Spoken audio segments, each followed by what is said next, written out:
Magandang gabi po sa inyong lahat. Ako po si Cheche Lazaro at ito ang Eyewitness.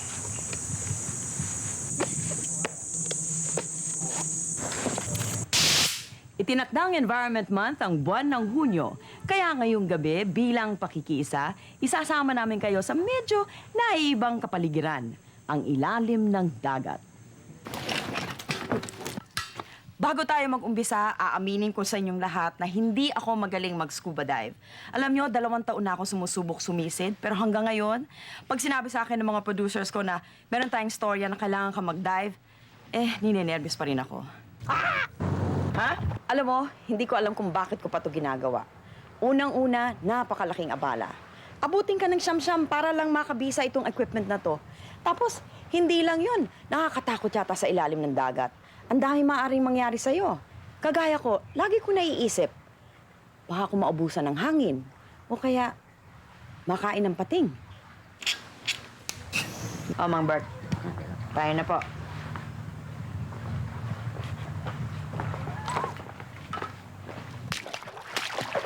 Pero eto pa rin ako, nagdadive pa rin ako.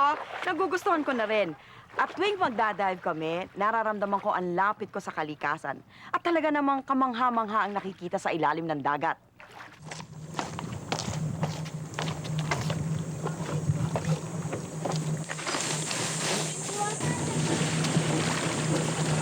Sa totoo lang, magastos mag-scuba diving. Kaya ako konti lang ang nakakagawa nito. Para nga lang kumuha ng scuba diving license, ang pinakamura, 8,000 piso. Tapos yung equipment mo pa. Yung mask mo, 3,000 piso. Yung fins, 3,000 piso. Tapos kung magda-dive weekend ka pa dito sa Anilao, aabutin din ang gastusin mo ng 3,000 piso. Pero dun sa mga mapalad na nakaka-dive, umaahon sila ng may panibagong paggalang sa kalikasan.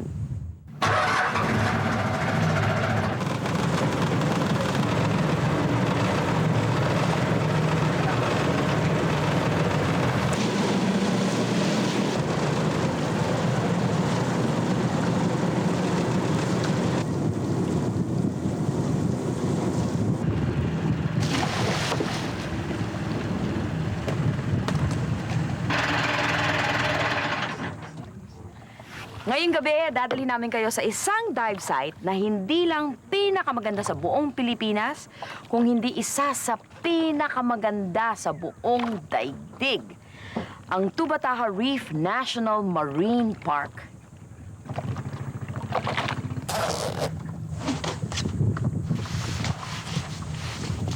Ngunit hindi lang basta pagiging dive site, malalaman din natin kung bakit mahalaga ang Tubataha, kung paano ito may kinalaman sa atin, at kung bakit kailangan ibuhos natin ang lahat ng ating makakaya para lang mapangalagaan ito.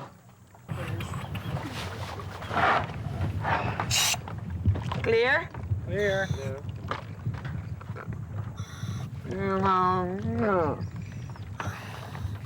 Hands in your face and mask and regulate.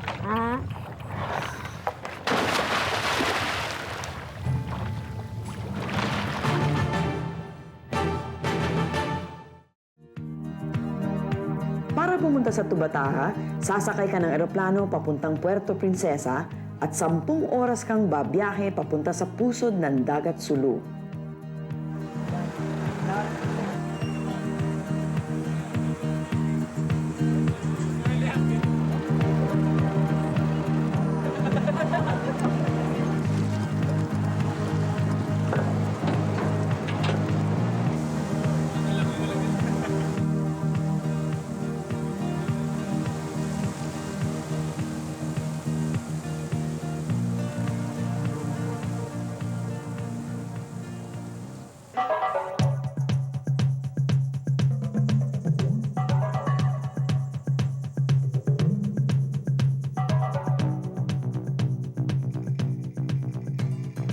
Galing sa dalawang salitang samal ang pangalang Tubataha, taba at taha. Ang ibig sabihin, isang mahabang bahura o reef na lumilitaw kapag mababa ang tubig.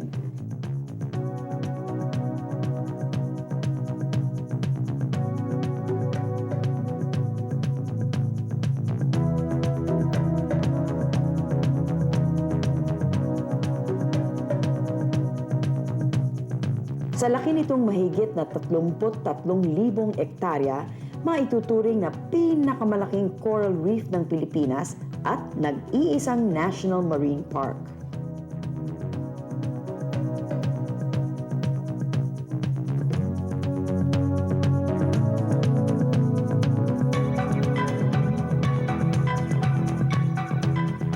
Idineklarang World Heritage Site ng UNESCO ang Tubataha Reef National Marine Park noong 1993. Sa makatwid, bukod tangi at mahalaga sa buong daigdig ang Tubataha. Tulad ng iba pang World Heritage Sites, ang mga pyramids sa Egypt, ang Great Wall ng China, ang Great Barrier Reef ng Australia, kabilang ang Tubataha sa listahan ng pinakamagagandang puok sa mundo.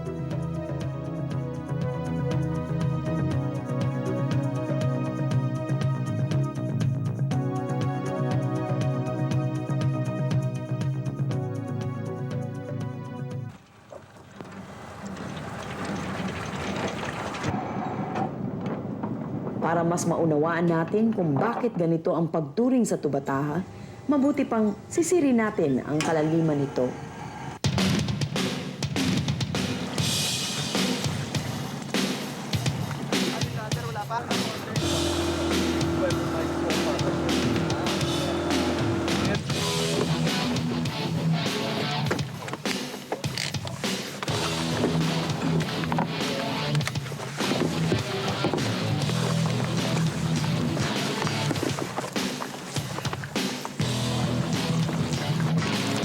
Clear? Clear. Clear.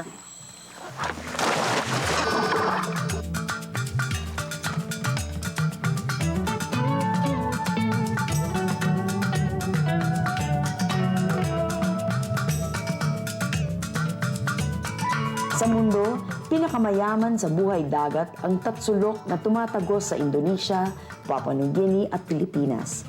Nasa loob ng tatsulok na ito ang Tubataha Reefs. Dito nagsisiksikan ng katipunan ng libu-libong uri ng buhay. Ibig sabihin, kung per square meter ang pag-uusapan, isa ang Tubataha sa may pinakamaraming uri ng buhay dagat.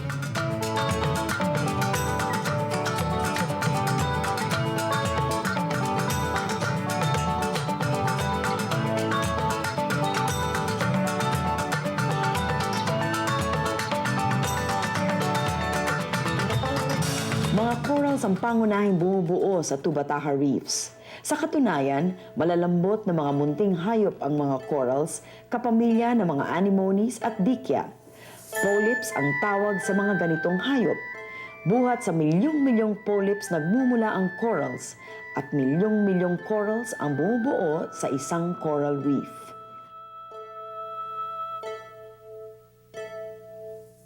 Ganito ang nangyayari. Gumagawa ng bahay ang bawat polyp at pagkamatay nito, naiiwan ang bahay. Kakapit naman dito at gagawa ng sarili niyang bahay ang bagong polyp. At sa pagkamatay nito, maiiwan muli ang isa pang bahay. Ang ganitong pag-uulit ng kamatayan at buhay sa isang coral ang siyang bumubuo at nagpapalaki sa mga reefs. Sa makatwid, isang kabuuan ng mga nagkapatong-patong na bilyong-bilyong bahay ng polyps ang isang coral reef.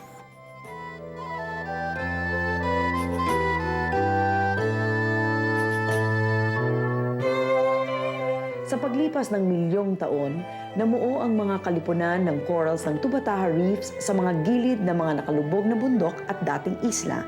Kaya naman, sinundan nito ang korte ng kanyang dinapuan. Kilalang-kilala ang Tubataha sa kanyang kamangha-manghang wall dives na nagsisimula sa mababaw na bahagi palalim sa kaibuturan ng dagat.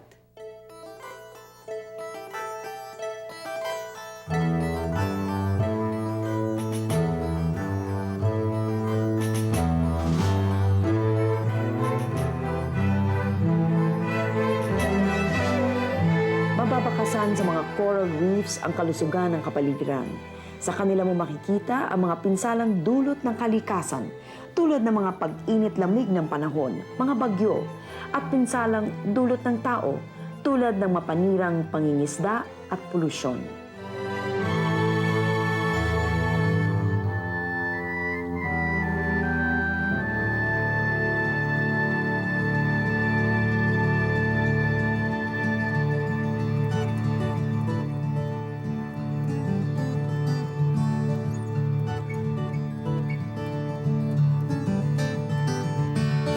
matatagpuan ang ilan sa pinakamagagandang coral display sa Tubataha.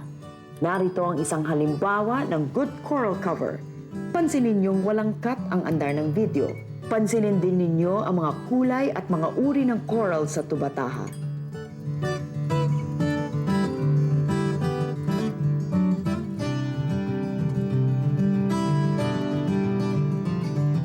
May matitigas na corals tulad ng table coral,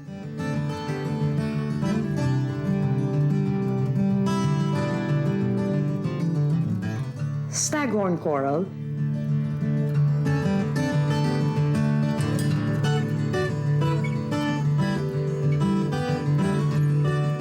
fan coral,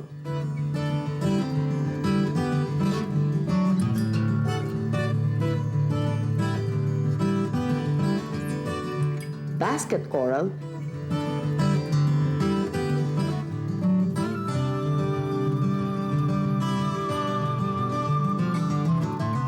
brain coral,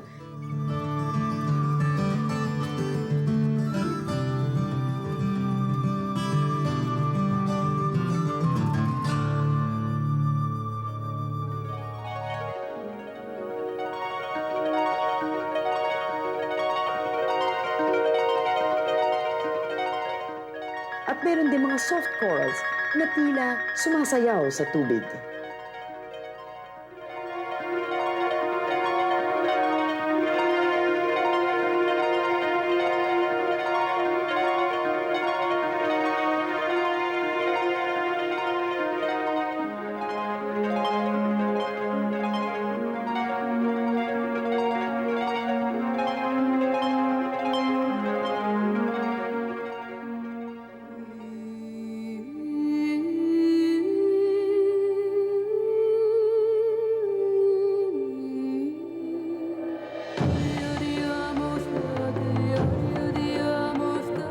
Marahil ang Great Barrier Reef ng Australia ang pinakakilalang coral reef sa buong mundo. Kung sa bagay, ano ba naman ang 33 hectares ng Tubataha kung ikukumpara sa 350 hectares ng Great Barrier? Ito ang pinakamalawak sa daigdig.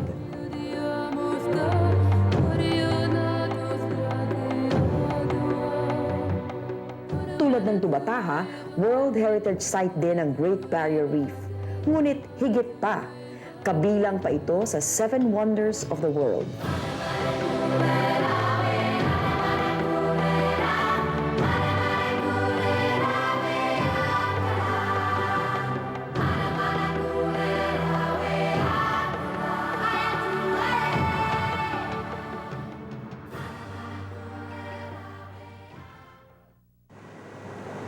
Ang dive site na pinuntahan namin ay malapit sa Port Douglas, sa Queensland.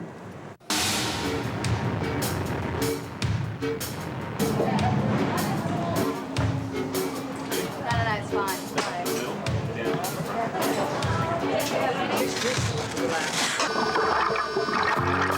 Dalawang araw kaming nag-dive at sa loob ng 2 araw na ito ang aming nakita. Sa totoo lang, nang kinunan ang videong ito, katatapos lamang umulan, kaya't hindi gaanong malinaw. Nakikita natin kasalukuyang nagpapagaling ang reef sa pinsalang ginawa ng isang bagyo, 2 taon na ang nakakaraan.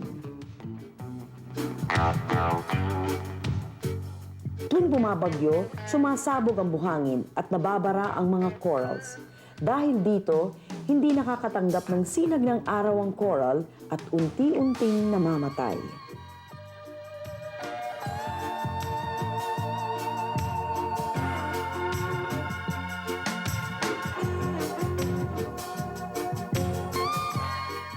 Napakaraming turistang dumadayo sa Port Douglas at marahil isa rin ito sa mga dahilan kung bakit ganito ang kalagayan ng reef.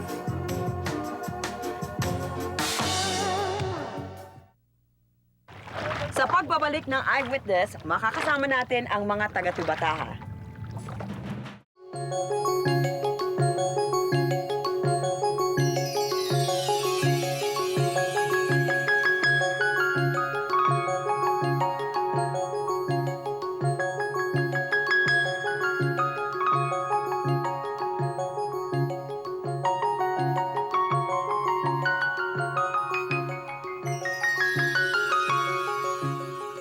Mayaman sa mga maliliit at maririkit na yamang dagat ang Tubataha.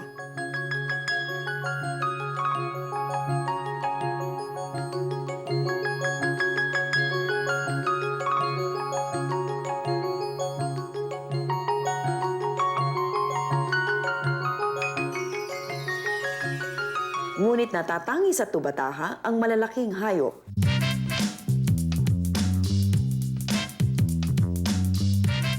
Tulad ng mga pating.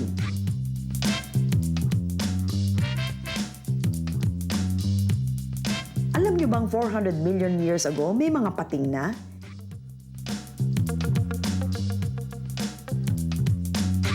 Hindi nakamukha ng pating ngayon ang pating nung unang panahon. Nagpalit anyo lamang ito nung nakaraang 100 billion years.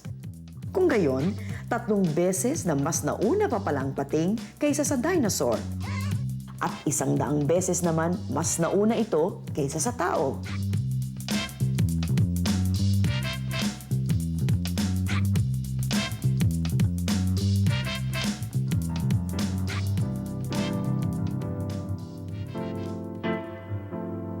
Mayroon ding manta rays.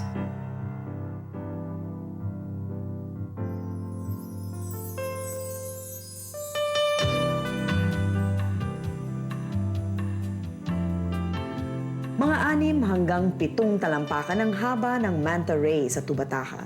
Wala silang ngipin, gilagid lang. Madalas silang lumilitaw sa ibabaw ng tubig kung saan kinakain nila ang mga plankton, isang uri ng microorganism.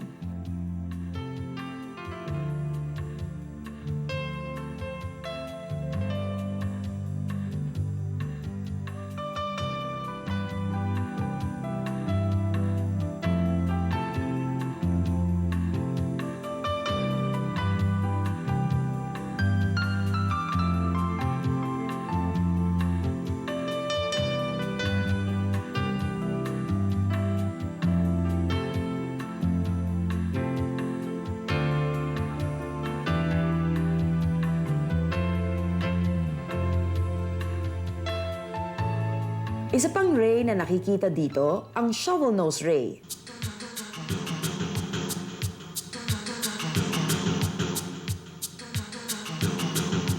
Maraming nag-aakalang pating ang shovel-nose ray. Mabagsik kasi ang itsura nito. Pero sa totoo lang, magsing pamilya sila ng manta ray.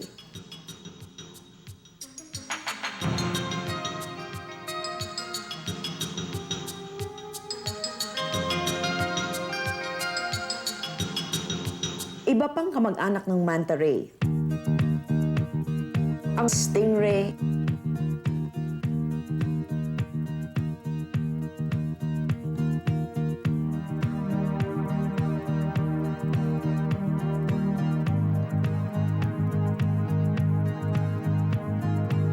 at marble ray.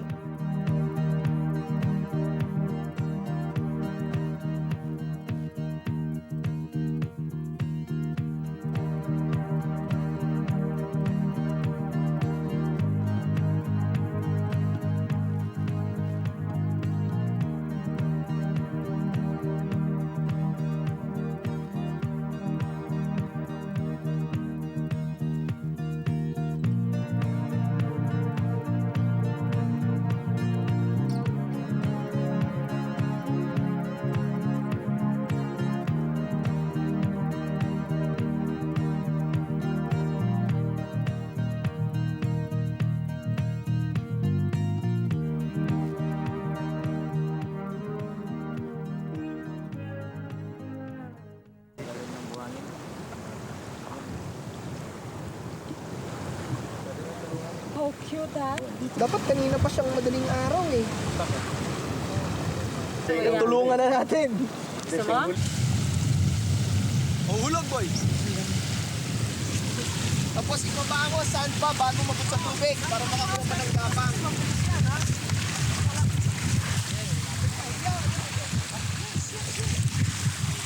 Yes! Swim!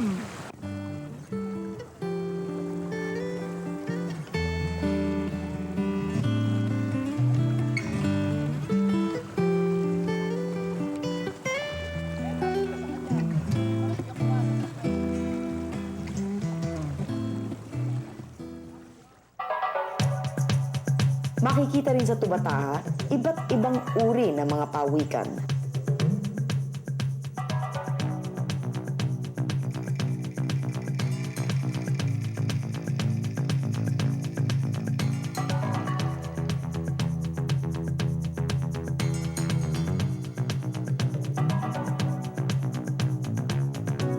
Tulad ng mga pating, ilang milyong taon na rin ang mga pawikan sa mundo.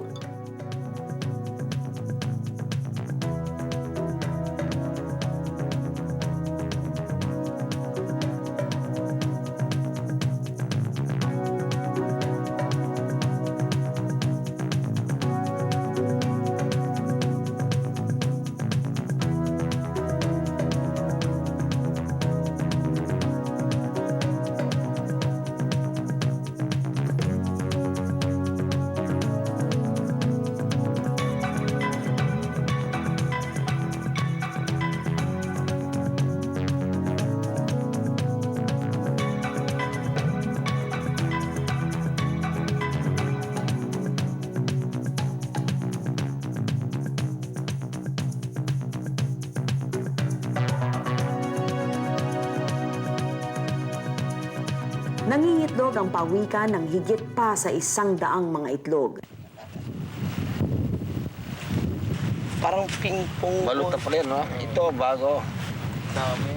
Tinatayang 20% sa mga ito ang napipisa upang maging mga mumunting pawikan. Baby already. Oh, wow. 90% ng mga munting pawikang ito ang namamatay bago pa man makarating sa tubig dagat. Kinakain sila ng mga ibon o di kaya'y namamatay sa gutom at natutuyot.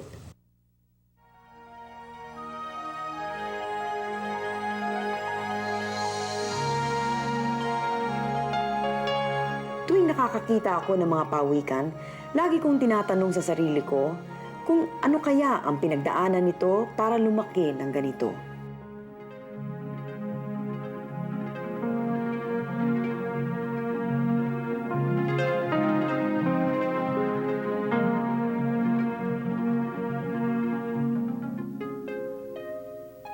Sa Tubataha, maaari kang makakita ng octopus,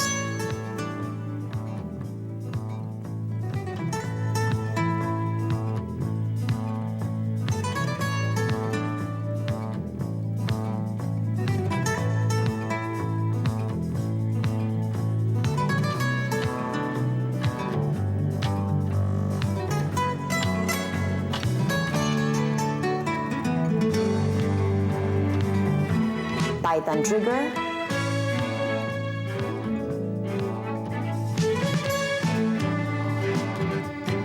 crown trigger, backfish,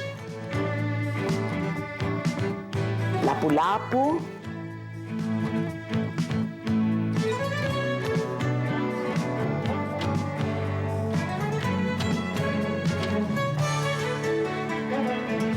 barracuda,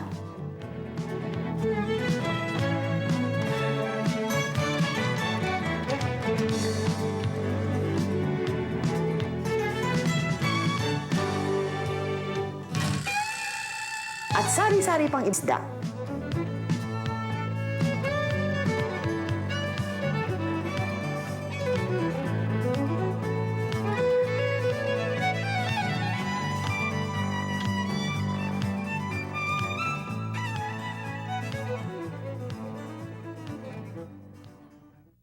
Hindi lamang sa ilalim ng dagat may nabubuhay, kundi pati na rin sa ibabaw.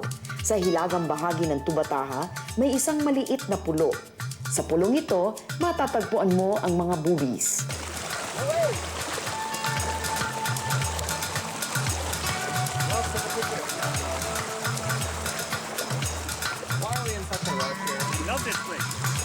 Here we are, low tide nga, di ba?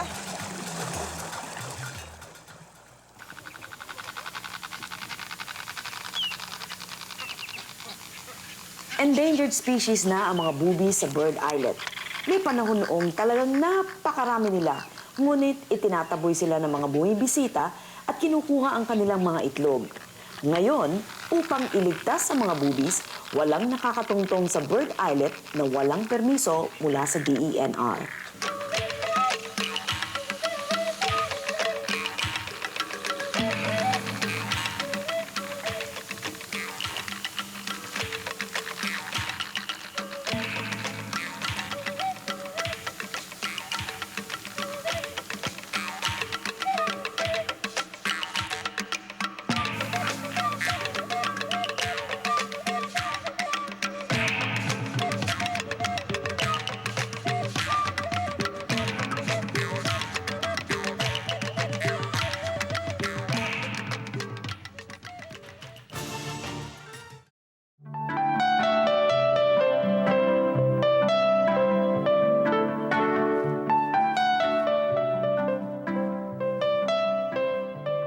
Mahalagang tubataha hindi lamang dahil dito nakatira ang sari-saring lupon ng nilalang dagat, kundi dito kumukuha ng buhay dagat ang iba pang lugar sa Pilipinas.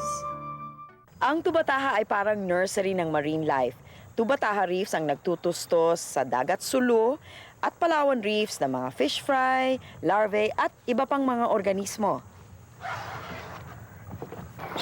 Ipinapalagay pa nga ng ilang mga sayantipiko na ito rin ang nagtutustos ng isda sa malalayong lugar katulad ng Maynila, Batangas, Mindoro, South China Sea at maging ang Spratlys. Sa madaling salita, kailangan ingatan natin ang tubataha upang mas siguro ang supply ng ating isda.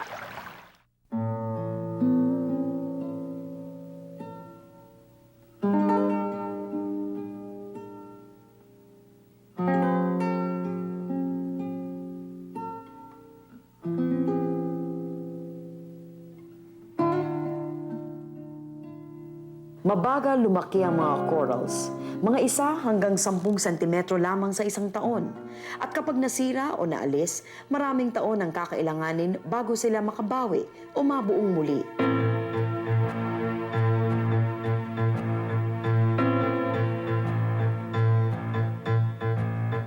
Nakikita niyo ngayon sa video ang isang nasirang coral garden na nabubuo muli.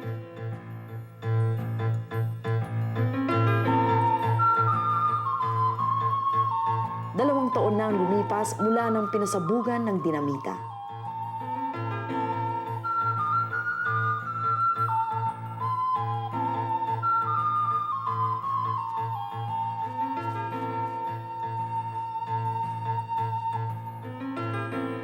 Bagamat may nagagawang pinsala ang kalikasan, pinakamalala pa rin ang pinsalang nagagawa ng tao.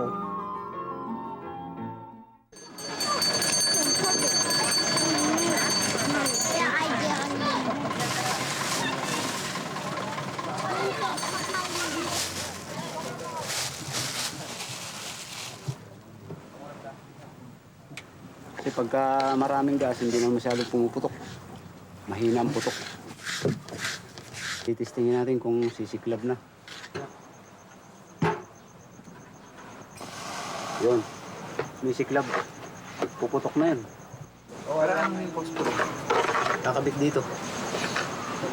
Para kikis-kis. Nandun yung mawak nila.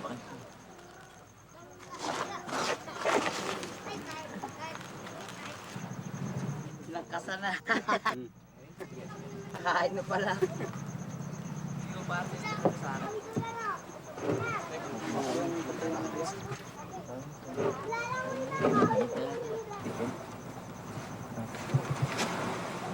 Ito para hindi mabasa.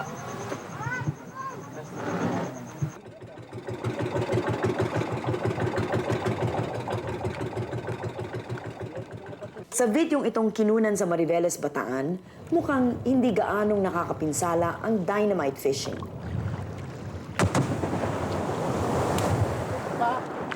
Hindi nga kung sa ibabaw ka lang titingin.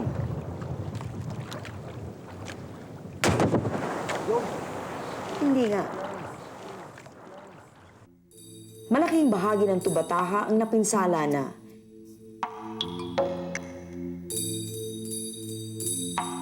Sa hilagang bahagi, 20% ng matitigas na corals ang nabawas sa pagitan ng mga taong 1992 hanggang 1997.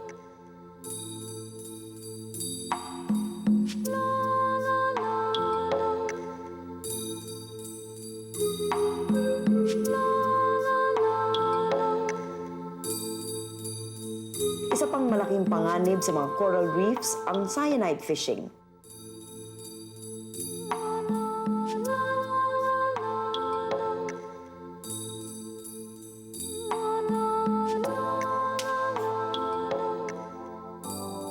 Popular ang paraan na ito dahil hindi agad pinapatay ng lason ang isda. Ngunit hindi na rin naman nabubuhay ang mga corals at ang mga munting hayop na naninirahan dito.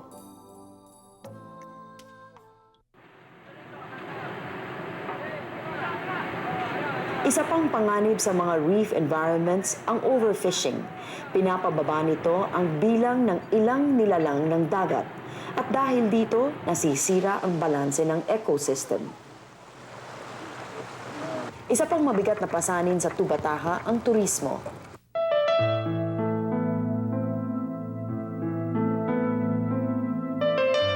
Malaking pagkasira ang nagagawa sa mga corals ng paghulog ng anchor.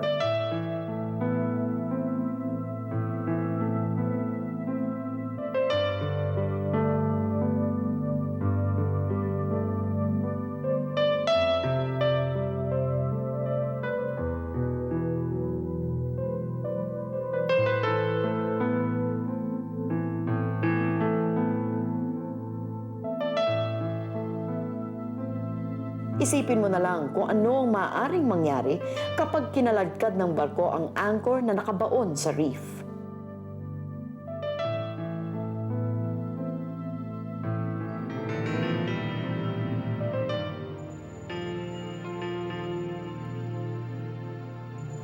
Nagdudulot din ng pinsala ang pagtatapon ng basura sa karagatan.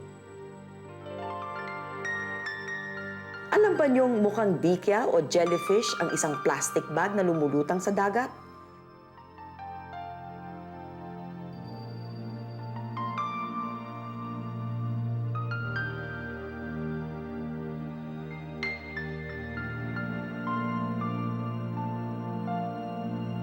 Madalas tuloy na pagkakamalang pagkain ng mga pawikan ng mga ito at bumabara ito sa kanilang lalamunan at namamatay sila.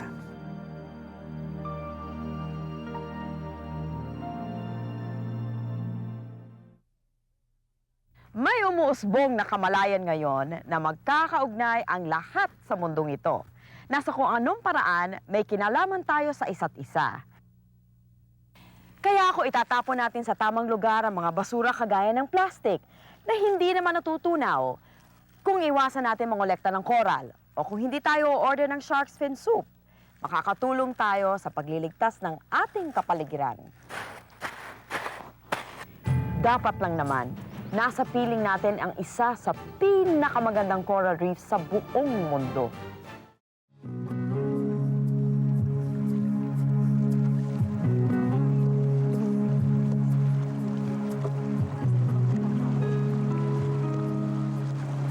Sinikap ng pamahalaan tugunan ng mga suliranin ng Tubataha. Noong 1988, idineklarang National Marine Park ni Presidente Aquino ang Tubataha. Noong 1995 naman, binuo ni Presidente Ramos ang Task Force on Tubataha Reef National Marine Park na may tungkuling magplano ukol sa pangangasiwa ng Tubataha. Dahil National Marine Park na ngayon ang Tubataha, ipinagbabawal na ang pagkuha ng anumang uri ng nilalang dagat. Ang Philippine Coast Guard at ang Navy ang naatasang magpatrolya sa lugar.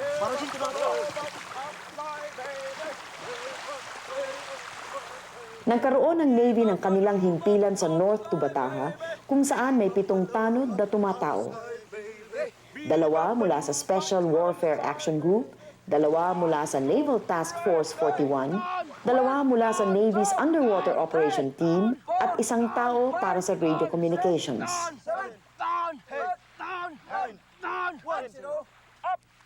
3 buwan dati ang toka ng bawat tanod. Naging 1 buwan na lang ngayon dahil nagkakalinhina na sila sa pagpapatrolya. Napakabigat naman kasing trabaho ang bantayan ang Tubataha. Walang tubig na maaaring inumin. Umaasa lamang ang mga tanod sa mga abuloy at donasyon ng mga buwibisitang dive boats upang magkaroon sila ng karagdagang tubig, delata at iba pang kaginhawaan. Ang barracks mismo bibigay na sa isang panig. Ito ang itsura niya noong 1997. Pagkalipas ng 2 taon, lalong lumala.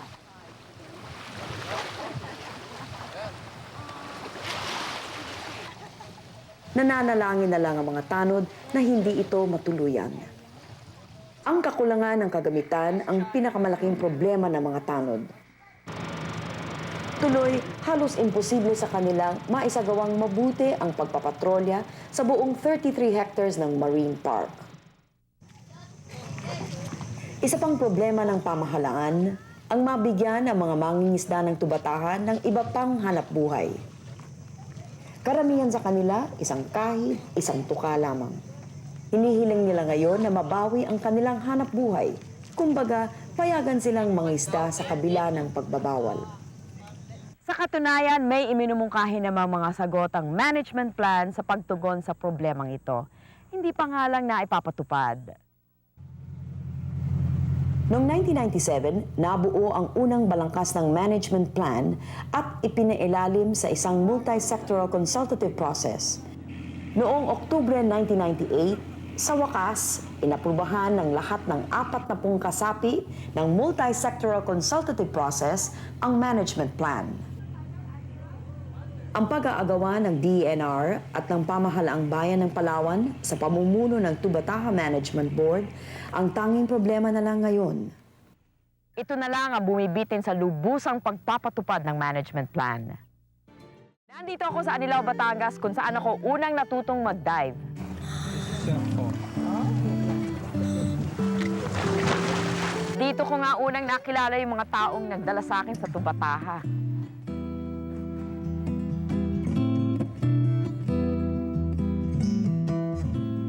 Matapos akong sumisid sa Tubataha, lalo akong nagbigay halaga sa ating kapaligiran.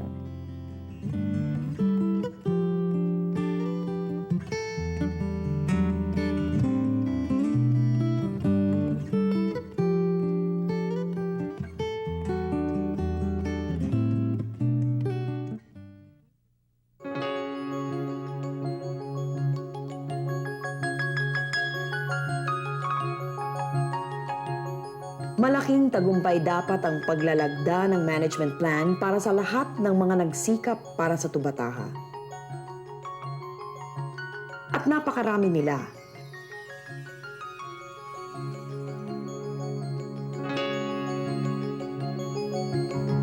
Mga opisyal ng pamahalaan, mga siyentipiko, mga environmentalists, mga divers, mga NGOs.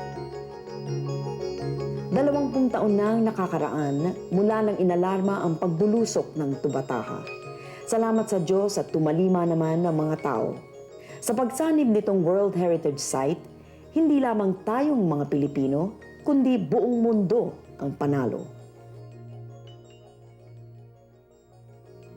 Patapos na ang tourist season sa Tubataha. Ayon sa mga nakabisita ngayong taon, napakasagana daw ng Tubataha. Magpapaalam na kami ngayon sa pamamagitan ng mga larawang ito. Sa pagpunta ko sa Tubataha noong 1997, ganito karaming nakita kong talakito.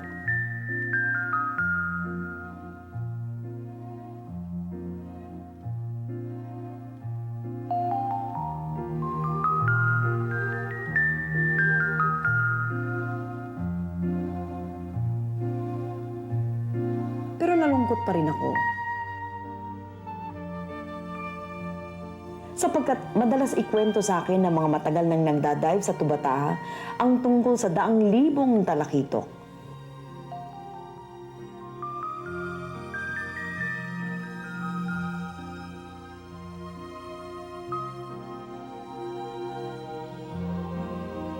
Kinuna ng video na ito noong Abril 1999. Makalipas ang 2 taong pagsusubaybay sa Tubataha, libo-libong talakitok. Hari naway, patuloy pa silang dumami.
Maraming salamat sa pagtutok ninyo sa Eyewitness mga kapuso. Anong masasabi ninyo sa dokumentaryong ito?